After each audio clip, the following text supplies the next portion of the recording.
Ассалаумағалейкум қалайық. Бүгін сәлемдесу, амандасу хақында бір ауыз сөз айтқым келеді. Әдетте біз міне ассалаумағалейкум, уағалейкум әссәлем деп сәлемдесіп жатамыз. Бұнда Алланың бақ-берекесін, денсаулығын, тыныштығын тілеу барлығы бар. Адамды ештеңеге мәжбүрлемейді. Ассалаумағалейкум, уағалейкум әссәлем. Кейде адамдар көпшілікке ассалаумағалейкум дер деп жатады. Ол қате. Жалпыға болсын, жалғаға болсын, ассалаумағалейкум десең жетіп жатыр. Иә, көпшілікке ортасындағы у дыбысын созып айтуға болады. Ассалаумағалейкум. Болды. Сәлем беру, сәлем алу парыз дейді.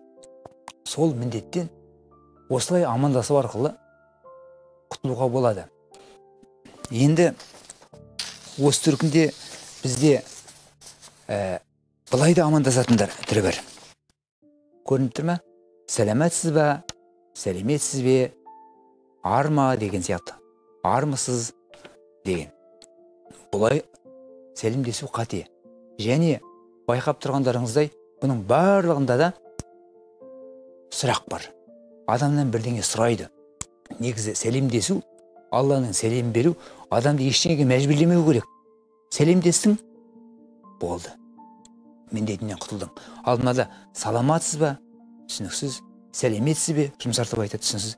Сіздің есіміңізді, атыңызды сұрап тұрған сияқты. Екі адам бір-біріне саламатсыз ба деп сұрақ қояды, өтіп кетеді. Алланың сәлем берілмейді. Сөйтіп сәлемдескендерге мен айтам, жоқ, кешіріңіз, менің есімім, атым Мұнайдар деймін. Жоқ, мен сізбен амандасып сәлемдесіп тұрмын ғой. Онда сәлем бердік деп неге айтпайсыз деймін ғой. Бізде ауылда өскенде үлкендер, әке-шешеміз, ата-әжелеріміз сәлем бердік деп үйретті ғой. Иә. Ер адамдар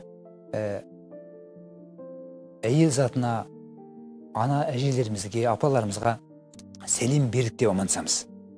Сосын олар батасын береді. Ой, құлыным бақытты бол деп риза болып қалады. Өйткені Алланың сәлем береміз. Енді өзіңе үлкен адамға сәлеметсіз бе десең, көңілі біртүрлі болып қалады. Түсініксіз ғой, не сұрап тұрсың? Ол кісінің атын сұрап тұрсың ба? Сәлеметсіз бе деген амандасудың түрі қазақта болмаған бұрын.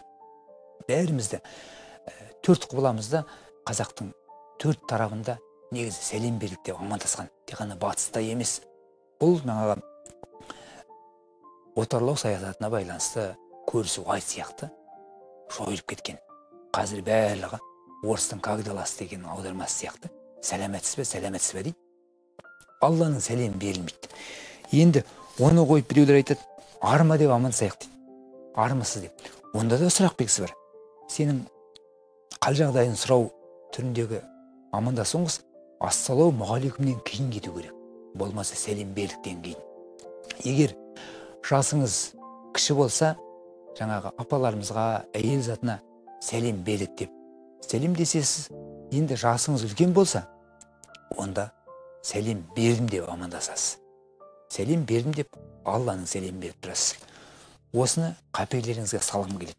Өйткені бізде бүгін қоғамда сәлемдесудің өзі қате.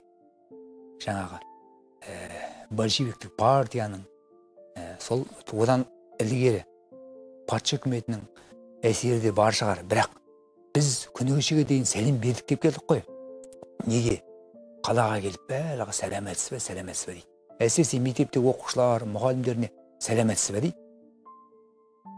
Екінші адамда сәлеметсіз бе дейді. Алланың сәлем берілмейді.